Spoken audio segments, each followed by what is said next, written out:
Welcome to the Gay Buddhist Forum, where teachers from all schools of Buddhism offer their perspectives on the Dharma and its application in modern times, especially for LGBTQI audiences. These talks are offered freely to the world and made possible by appreciative listeners.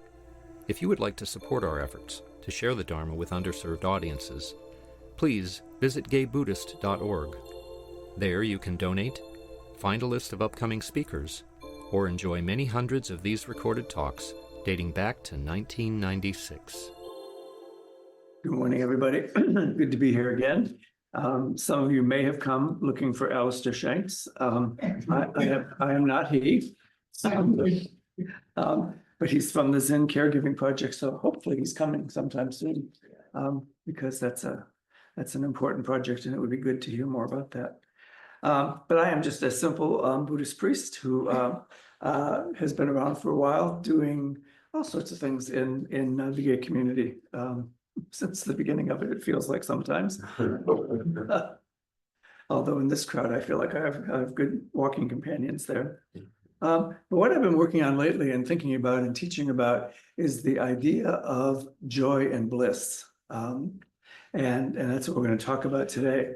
The title of today's talk is called No Way Out, with a big question mark at the end of it. So whoever ends up putting that on the webpage, be sure the question mark is there and in bold. But the reason for that is that it seems to me that we go through a lot of periods in our life and in our community and in our nation where it feels like we're stuck and there's no way out. And I'll talk a little bit more about that as we go. And so it's, it feels like we have this invitation to say, we're not stuck, and there are ways out, and there's lots of thinking and teaching about that. But that what we have as disciples of the Buddha is a real clear invitation that we have the opportunity to live as bodhisattvas if you're in certain lineages, or as Buddhas in other lineages. And what that means is that we walk through life with a clear perception of what's going on and the invitation to be engaged in doing something about that. I just was looking at a new book called Enhancing Hope on Freedom, Responsibility, and the Meaning of Life. It's always interesting. And I'll talk about two books today, both of which were published long after the person that supposedly is listed as the author has been dead. But this one is by Viktor Frankl, and it's a collection of his writings, and it's really a beautiful book. It came out at the end of last year. But in the book, Viktor Frankl talks about how important it was for him not to write a lot of books. Interesting thing to find in a book written by somebody else about him. But he said that what he relied on was that he embodied the teachings. And he said that as he walked through life, he tried to exhibit compassion and wisdom. And, a teaching that most of us have heard is between stimulus and response, there's a pause. And that it's in that pause that we have the opportunity to create real change. And so he said, rather than talk about that a lot in writings and articles and so forth, that he tried to live that. And the Buddha teaches the same thing, that we have this opportunity to live the experience. There's the famous quotes about, we are all of a nature to grow old, and there's nothing we can do about that. And we're of a nature to die, and there's nothing we can do about that. And everything that we value is of a nature to change. Nothing we can do about that. But then the teaching says, what we possess is our actions. And it's a clarion call from the Buddha that you can take a look at all those things. And life is going to continue to happen. But that is not an invitation or an excuse or a hiding place to go say, well, everything's overwhelming and bad, so I'm just going to sit on my couch and watch television, or I'm going to come and sit on a cushion and watch my mind race around back and forth for a while, or sit quietly even. So when I thought about this talk, I thought about a quote from Thich Nhat in his book, published also after he was gone, called The Art of Living. And it says, our time is, first of all, for us to be. Be what, you might ask? To be alive, to be peaceful, to be joyful, to be loving. And this is what the world really needs right now. we all need to train ourselves in our way of being and in this ground for action. So we get to take a look at who and what we are and who and what we've become. And then we get to say, I want to be a bodhisattva, a student of the Buddha, a Buddha, depending on, again, the lineage. And what that entitles me to do is walk in the world as someone who exhibits, the two wings of Buddhism, they say, are wisdom and compassion. But I heard a recent talk by a Buddhist nun that was really quite wonderful. And she says there's actually two wings and a tail. The tail is power. Some of you probably saw that or have heard that. It might have been here because I listened to some of the tapes from here. But the third is power. And it's both that those two things are moved by the power that we have as individuals and as a sangha and as a community to do something, to take some action. So certainly this fall in our country there's many of you who are cursed with Act Blue know there's a whirlwind of calls to action, mostly aimed directly at your wallet or my wallet. But it's a real opportunity to think, I could be busy. I could get involved in something. I could do something that might change the community, that might change our nation. So sometimes we get a sense of being stuck. And certainly, we're not going to talk about political candidates specifically, but the political environment in which we live has felt stuck for me and maybe some of you for about 10 years. And we've all had some reactions to that. It's too painful and uncomfortable and distressing to be involved in. And so some people have backed away from a tradition of activism. It's too hateful you can't engage in arguments that, etc., all that stuff that we've said. And so we feel stuck. And I think the reality is that that stuckness is a choice. And I confess that I've made that choice over the last couple of years. I've actually talked about it in this very room. And that it was a choice that I felt kept me a little more sane and allowed me to not be inactive, but to be active in other things besides the world of politics and all that it brings. Robert Frost said the best way out of something is through. That's a quote. And Eckhart Tolle, the spiritual teacher, took it even farther than that. And he says that when there's no way out, there's always the way through. And he puts it this way: don't turn away from the pain, face it, and face it fully. And I think, most of us figured out in Buddhism through meditation and arousing mindful awareness, we figured out how to, take a good look at our pain and so forth. But then he goes on to say, express it if necessary, but don't create a script about it. Don't savor it.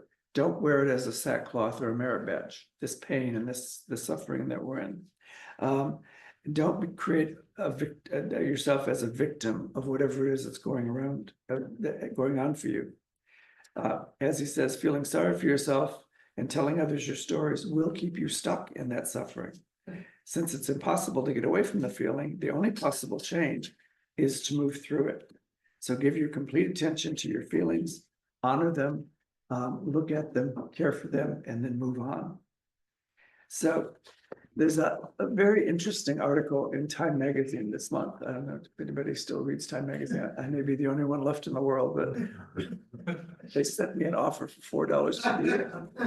So I now get Time magazine, which seems to come quarterly. So it's $1 a magazine. But anyway, so the article in this month's magazine is called The Pursuit of Happiness, and by a writer named Nina Bejikai. And I'm sorry if I'm misnaming her, but Nina Bejikai, I think. And in the Time article, it's subtitled, what happens when you try to optimize spirituality? And so I went onto her webpage to see what she has to say. And her webpage, where she posts the same article, it's called Her Experience at a Buzzy Meditation Retreat That Promises Bliss on Demand. So this Time magazine evidently thought that bliss on demand was a little much. But what the article talks about, and I recommend that you read it, you can download it for free. All you have to say is retreats for bliss on demand. But it's some folks in Silicon Valley, which doesn't make them good or bad, who have decided to create a pathway to get to the jhanas, which are, some of you may know, it's ancient Buddhist teachings, complicated, but for our purposes today, there are 7 or 8, depending on which version you read, usually 8 states of advanced meditative awareness, and we'll talk about what those are in just a minute. But it's people have studied them for centuries, and in practice, in Soto Zen, we're aware of them and we talk about them, but they're not part of our practice so much, because it's a deep, long practice of achieving these, that in other lineages, and some of you may be able to talk more about this from your lineages, but it takes a very long time to achieve these. Wow, not in Silicon Valley. They have developed a retreat that one can go on. In as little as 40 hours, you will achieve the jhanas. And that's very good. And I really am, I'm being a tiny bit irreverent, but a tiny bit. But the fact is, I don't know much about it because all I have is what was in the article in Time Magazine. But they've made it available, and the magazine does some good research. And that's why I recommend, if you get a chance to read it, because it just talks about people coming to meditation practice, coming to Buddhism, and what are people looking for, and why are people coming?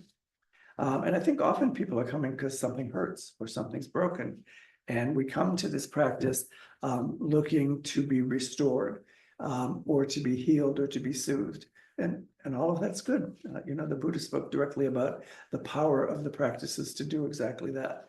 And so there's nothing wrong with that. Whether you can achieve the 8 jhanas in 40 hours, I'm not sure. But they've done a couple of these retreats, and people that went on the retreats are interviewed in the article. And as you might guess, any of you who've gone, if any of you remember the advocate experience, or whatever it came from, often people went on those retreats and they were on the verge of divorce and being fired and addiction and all sorts of other things. And in 3 days, they come back and they literally had a glow, sometimes makeup, but a glow. And if you ask them how things were going, it's like, I've gotten in touch with the real me. And that was beautiful. And if you went on those experiences, you can tell us about that during the discussion. But my experience as a friend and as a gay, lesbian, bisexual, transgender activist back in those days, was that glow usually lasted for 3 to 6 days. And not only, as we know about human emotions, did folks have that experience and have that shine and glow, but when they came back down, very often they went further down because, oh my God, even this didn't work. So I don't know about these. The folks have named their enterprise, it is now a business, and they call it Journey, JH, and then the word journey. So combining the jhanas and journey. And they want to make this fabulous experience available. So through technology and artificial intelligence, they're working on having an app that will be for sale and so forth and so on, so that it will be able to be spread all around the globe. I don't mean to cast doubt, he says. But the retreat costs $1,500, and if you want to get there faster, there's another version of the retreat that costs $5,000.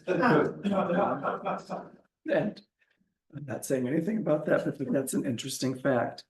So, like I say, I hope it would be wonderful if somebody could actually, I do believe that Buddhism and that the teachings of the Buddha and all the writings of Shantideva, for instance, really talk about that these practices can, in fact, provide healing and soothing, and that these practices can lead us to joy and peace and bliss. In Shantideva's writings, the word bliss is used. I used to know the quote offhand, but I don't remember now, but a lot of times, the fact that we can move to bliss.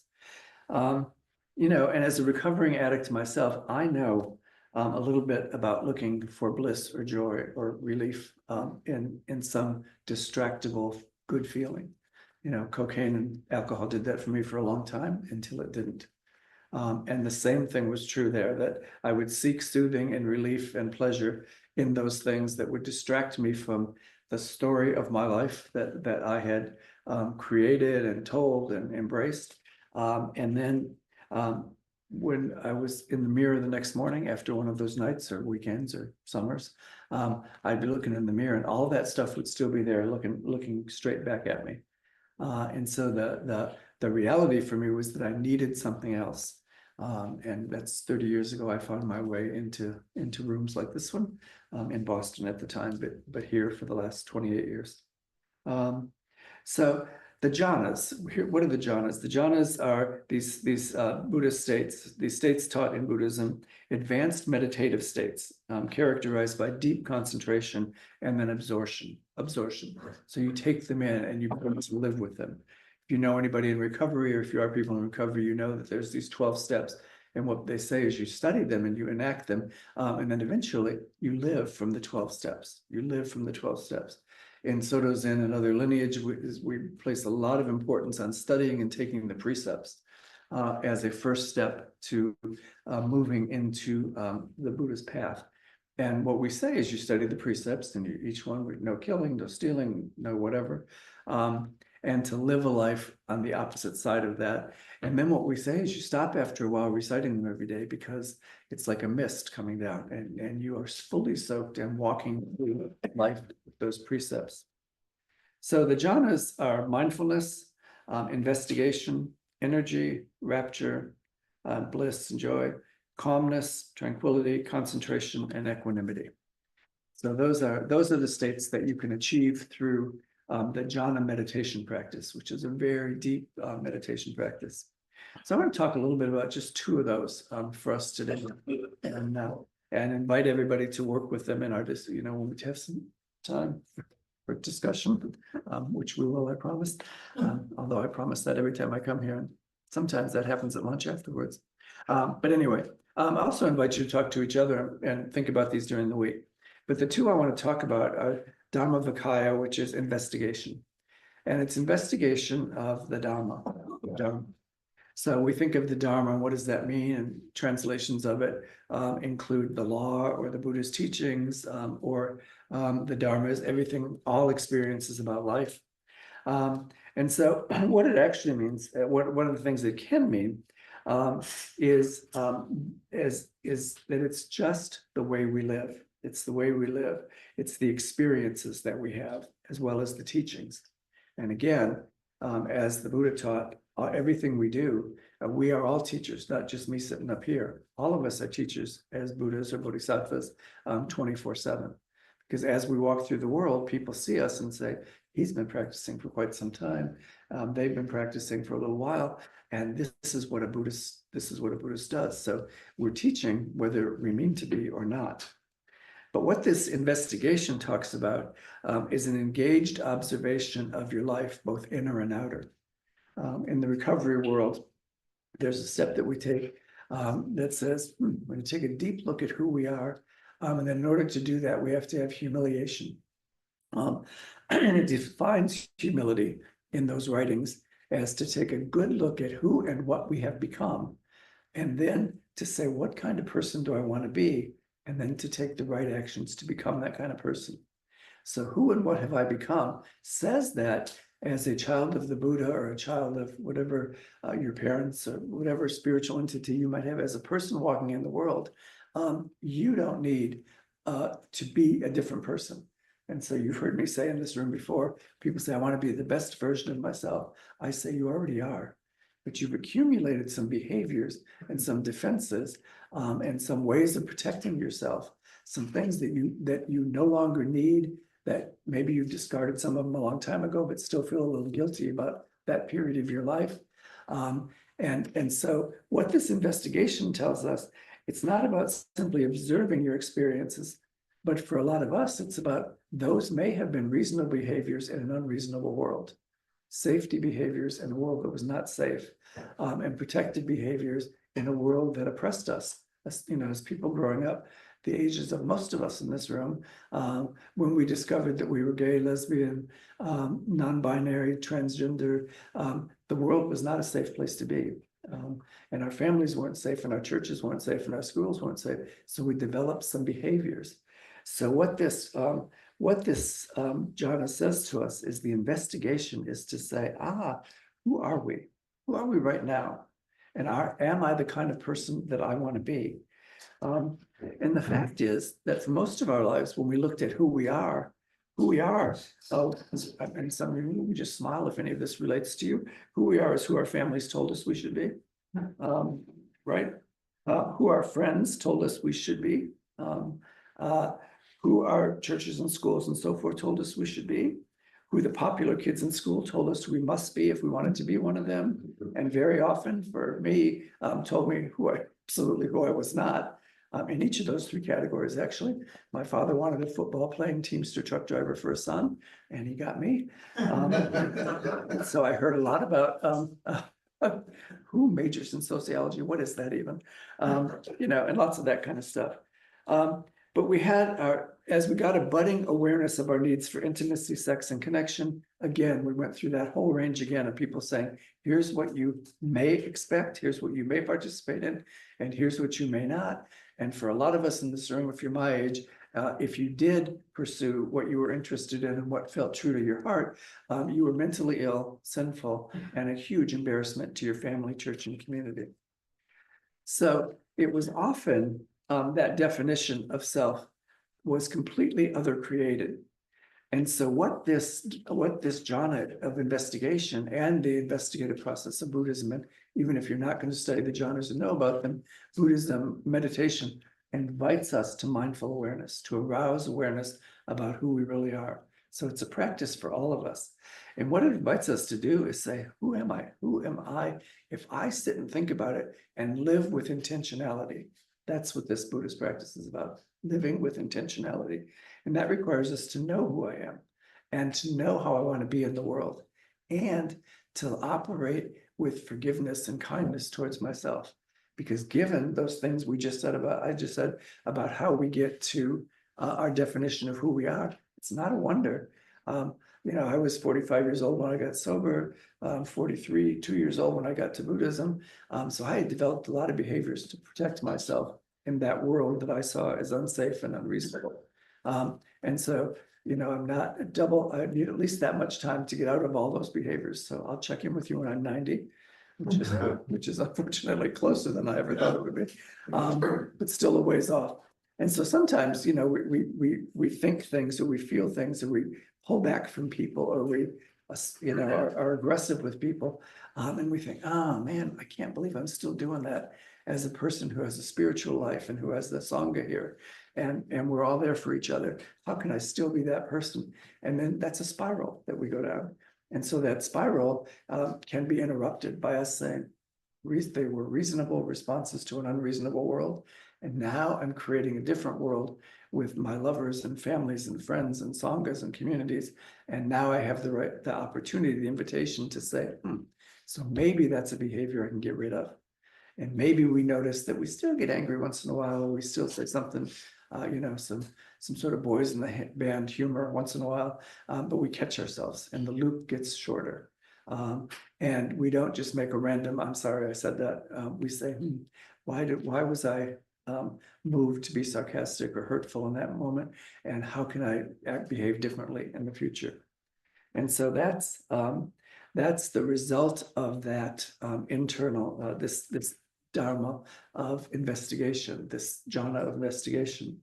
Jean-Paul Sartre said, there were days when you peered into yourself, into the secret places of your heart, and what you saw there made you faint with horror.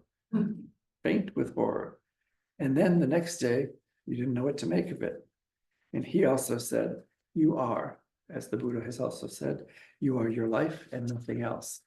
So it's how we live our life and the actions that we take really determine the way in which we can be safe and comfortable with ourselves and the way in which we can be of service to other folks. So that's the first one of the two jhanas that I want to talk about today. The second one is the jhana of, it's called piti in the Pali, P-I-T-I. It translates as rapture, or joy, or bliss. And it is, according to the teachings in the Pali Canon, a natural somatic and emotional state that spans a wide range of pleasurable experiences. And so as we were developing who we are based on what other people told us we should be, even for someone like me who was often thinking, that's how I should be, but I'm not. That's how I should behave, but I'm not. That's what I should be aspiring for, but I'm not. I was at least occasionally present enough to say, I'm not because I want this instead. I'm not because I feel this instead. I'm not because those kinds of things. And so those were the opportunities to say, there's some pleasure in my life. I'm having some pleasurable experiences, even if, the church tells me they're wrong or my family said they were wrong, I'm having it. And those are experiences that move through the body, that move through the mind, our heart mind, as we say in Buddhism, and that flood our emotions from time to time.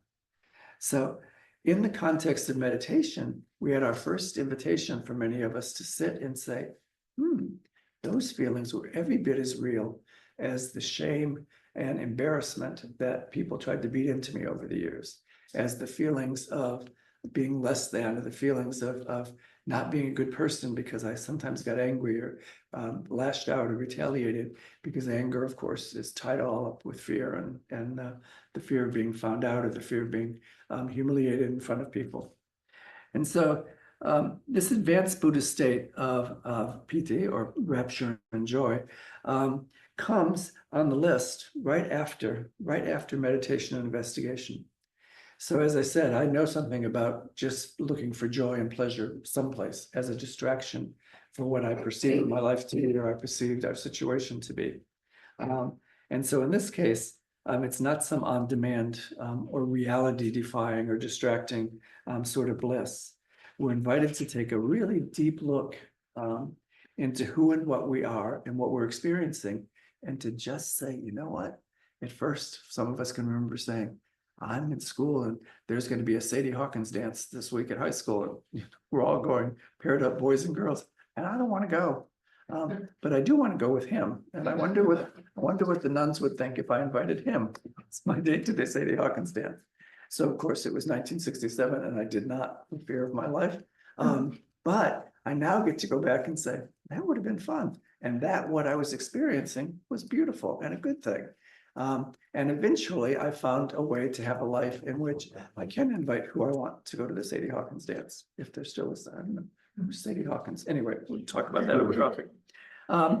But this is taught in the Buddhists as this sense of joy and so forth isn't just to have joy.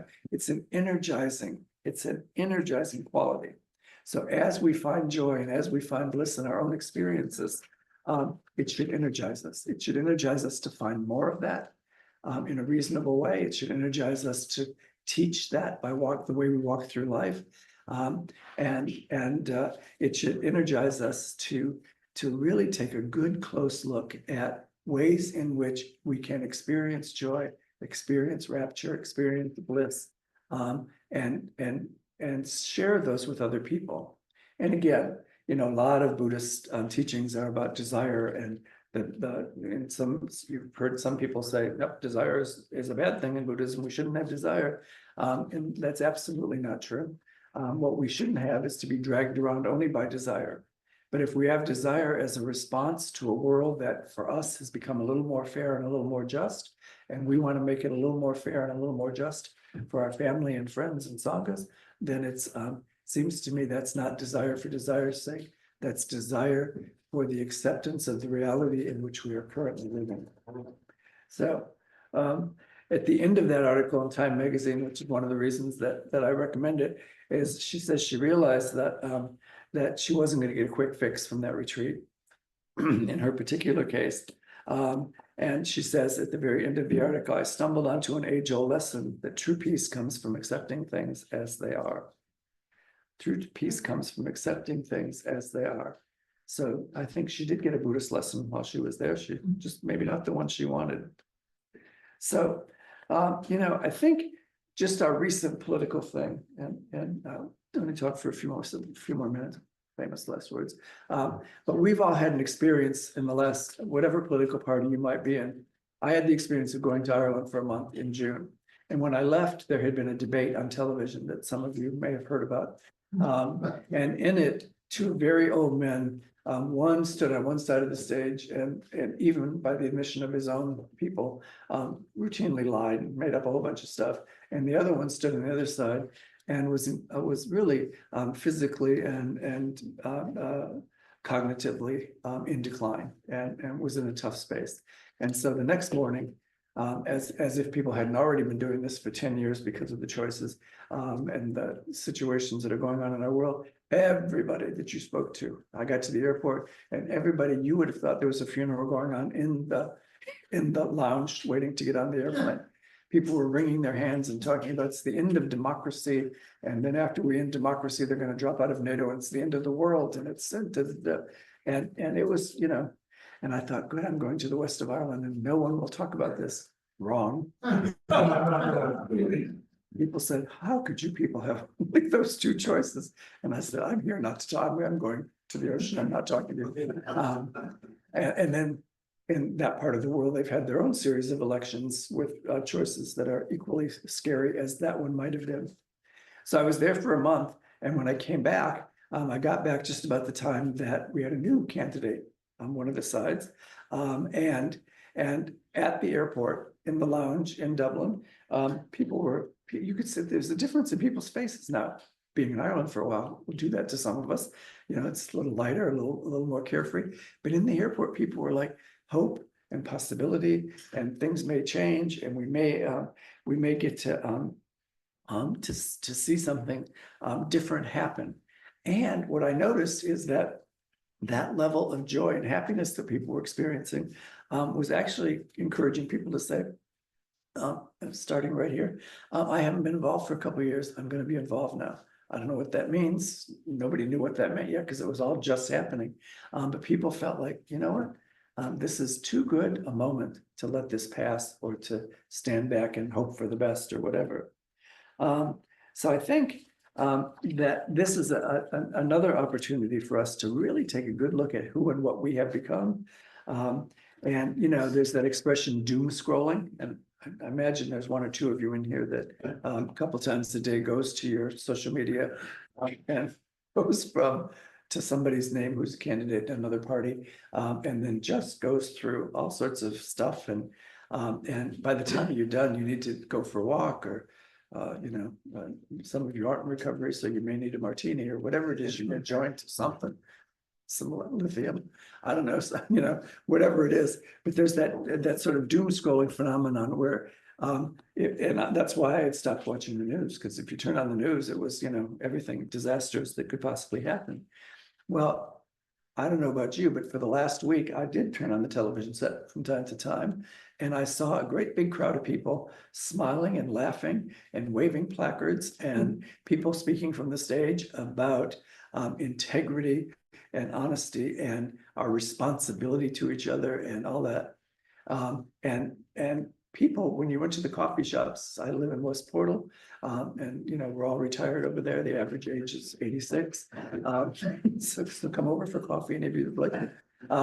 But there were all the people in the coffee shops and restaurants, all of whom were suddenly, and I'm guessing in the west side of the city, and given the age of most people in West Portland, some of those probably are members of a party that I'm not a member of. But even they were happy and upbeat. And even if you saw the reports in the last couple of days, even the Fox News commentators had to be called back in to check, because a few of them got giddy and happy, and they said, wow, this is different. Look at what's going on over here. And they were experiencing joy and happiness. And the difference is the sense of possibility, that invitation, and having some sense of hope. And so we all know Harvey Milk, and Harvey Milk, when he was asked how he won that election that first time, said, you got to give the people hope. He said, you have to give the people hope, because as people have experienced a system that doesn't work and that in fact is oppressive to them and their families and communities, they feel like everything is dangerous, and everything is overwhelming and nothing works.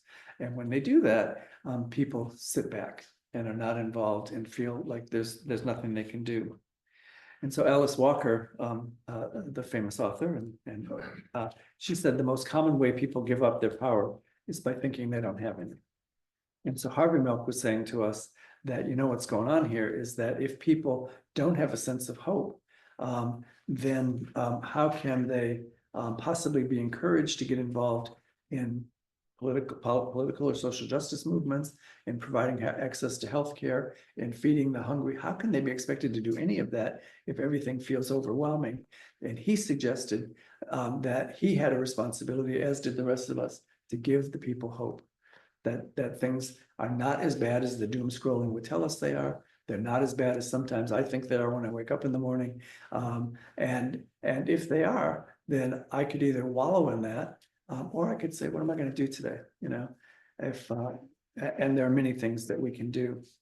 So, you know, we do that thing about worrying in advance about all sorts of things in life instead of being active. So how does this affect us as Buddhists? And we don't talk a lot about hope in Buddhism generally, but I do and have been a lot lately, because I think, and others think, that the Buddhist teachings are essentially hopeful. You know, the Buddha says that there is suffering and a reason for it. And then those other two that we sometimes don't get around to talking about, there's a way out of suffering. The Buddhist teaching is that there is an end to suffering and a way to do that, which is the Eightfold Path, which is basically how you lead your life and how you're going to walk through life. And that becomes right view. And that we talk about this. Joanna Macy, who does beautiful work with folks in prison and folks at the end of life, refers to it as wise hope. And wise hope is where we have wisdom, compassion, and power. We actually move through life doing those two things. And so Thich Nhat Hanh tells us that instead of asking what's the right or wrong thing to do, when we're confronted with a situation that feels hopeless or overwhelming, the question we should be asking ourselves is, what's the wisest and most compassionate thing to do? What's the wisest and most compassionate thing to do? And so people say the only way to go when you're feeling stuck is the only way to go is to go through. And I think that's not true. What I want to leave you with today is my thought that when somebody says there's no way out, that the way out is in. To come in and to do a restructuring, to do an intelligent investigation, and then to say, look, around all those brambles and barbed wires that people put in here, that people handed me, and I sometimes willfully, sometimes reluctantly took on, if I can clear all of that out, there's a really, that's why we call ourselves gay, for goodness sakes. There's a really happy kid in here that wants to be of service, that wants to be kind, that wants to be compassionate. And I will only quote one politician who's Kamala Harris's mother, who said, never let people tell you who you are. Never let people tell you who you are. And she gave the instruction, show them who you are. You decide, and then show them by your actions who you are. And so a little closing meditation is from Margaret in a book called Lojong Poems. Breathing out, I send a clear light to all beings. Breathing in, I receive all suffering. Slowly breathing out and in, I feel calm, abiding, clarity, and joy. I ride this precious gift of air that gives me life without asking anything of the gift. And so I give joy, happiness, relief in return for my experience. So no way out. Come back in and do the work. Thanks, Hanh. And you do have time for a few questions or thoughts. Yeah, once again, Steven, thank you very much for another illuminating talk. You talked about how wisdom and compassion there's a third part, which is power. One of the speakers, I think it was Lord Burgess, from the past month, talked about the third element is courage. And thinking of courage as power, I think is a very interesting connection. I once had the honor of hearing, she wrote Eichmann in Jerusalem. Right. Speaking of the Capital Workers Union about 1974, the Cafe Society in Paris and the revolutionary spirit. And I asked her what role courage played, and she said, single most important element in the revolution is courage. Mm. That's right. Yeah, and I think Laura and you and she were correct. Courage is really important. I think there's a way for us to look at that as Buddhists, which is courage. It comes from wisdom. Because if we know who we are and we know how we would like the world to be, and we believe that we have some power to impact ourselves and each other, then that courage becomes power. It becomes action. So I think it is a good, absolutely good amalgamation. So you and Laura are right on. Yes. How do you, how do you connect courage and joy? How do we connect? What are they? Compare and contrast, please. Yeah, compare and contrast. Back in graduate school, here we go. For me, joy comes from the two of the jhanas that I mentioned and that I try to practice meditation with. And I do not claim to have achieved jhana state myself, although I may have and just don't know enough about it yet. But investigation takes a look at who I am and which parts of that were defined by others and which parts of that I can define for myself now and with my people in my life who I love and who love me, with the sanghas that I participate in, including this one. And when I know that, when I know, as I said, take away those brambles and the stuff that people stuffed in me and that I took on and clear all that out, then that sense of openness, that sense of freedom, that sense of joy says to me, if I can feel this, so can all of you. And then my responsibility is to share that. And, most of my life, when I was a little kid, in the second grade, some of you heard me tell this story before, we had show and tell. And I took my sister's little pink record player to school. And everybody else was showing, the best mousetrap or whatever. And I lip sync to the song Up on the Roof in front of the class at St. Christine's Catholic School and was promptly sent home. So for me, being able to express who I am, what I was always dangerous. And so I didn't do it. And so as I've developed a sense that I can do it, then I developed a sense that I must do it because as I share it and discover it, I want you to do the same thing and you to do the same thing. And therefore, it takes the courage to do that. And so in that courage, It's the courage to do which part? To do the expression of who I really am, that there's a joy in here, that it's not just oppression and having to live in the closet and having to live by other people's rules. I get to my actions, as the Buddha said, the only thing I own are my actions, that I can go out and do other things. And to do those actions in a hostile world, we live in San Francisco, so the world's maybe not as hostile to us as it is in many other places. But to be willing to take the action means taking the risk of poking the big bear and seeing what happens. And that takes courage. And so I think if I actually experience the joy, I'm more likely to be willing to take those actions and to muster the courage to share my joy with you and other folks. Well, the joy comes spontaneously when we do the work of investigation, but the courage is a choice. The courage is a choice. Taking action is a choice, right? Because many of us, for the last couple of years, I have not been involved in politics, which is where I came from in terms of the LGBTQ movement. And I was there for years, and it was just so filled with lies and hate and stuff that it felt dirty to be in it. And so I went out to Ocean Beach and sat for 2 years and figured they'd eventually wear themselves out. And it is now clear that will not happen unless we do something about it.